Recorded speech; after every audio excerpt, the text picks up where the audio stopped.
He didn't pay for anything at all. You see, a lot of people say, oh, you're very stupid. Oh, you paid for your wedding. You're very desperate. No, it didn't happen that way. I lived here in Nigeria and he lived in Ghana. Whenever he came here, he lived with me. Whenever I went to Ghana, I lived with him. So that was how the relationship was. When we were planning our wedding, I was here in Nigeria, he was in Ghana. And all he kept saying was, baby, go ahead and spend. Baby, go ahead and spend. I will repay you back. You see what? The reason I actually did this interview is because I have a lot of proof. I have a lot of documents to back up everything I said. This is, first of all, I'd like to say there is no kind of proof in this world that stands out than a conversation between two people. Now, I cannot forge a document about somebody else. The network would sue me, the person would sue me. So if this is not his number, I would be sued. Now, these are documents of me asking this man to pay me back the money I used in marrying him. In this document also, you would also see his replies. There is also a document stated here when I said that he never gave me any money, and he acknowledged it, that he never gave me any money for. I said, Ola, the only money you gave me for the wedding is 1.7 million. Even your family contributed 1 million inside this money. You asked me to keep spending my money. You would pay me back. I don't know why it's an issue now. Is 1.7 million my bride price, or is that what bought the drinks, flew you there, paid for hotel, and fed you? My friend's boyfriend paid for the hotel that my husband slept with me in, made love to me in on the day of my wedding. It was another man that paid for it.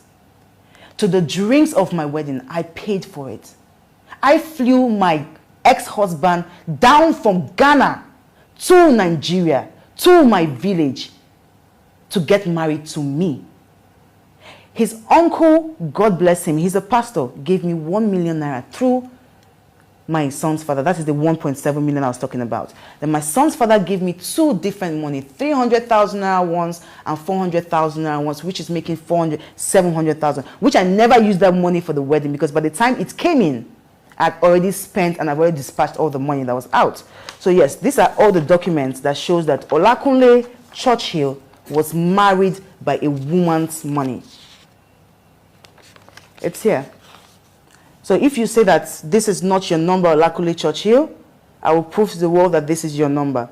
I will go to every network that you use and I'll prove to them that this is your number, because this is your number. And these are all the proof that you, even in here, he negotiated my bill. Because when I asked him for this money was after we got married. I knew that I wanted to leave him. So I started asking for all of my properties. I just wanted to, in disguise, to take everything I had and leave. So I started to ask him for it. And at the end of this,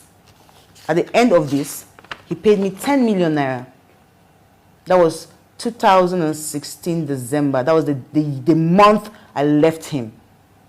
That's when he gave me 10 million naira as a cover for everything I did. In here is also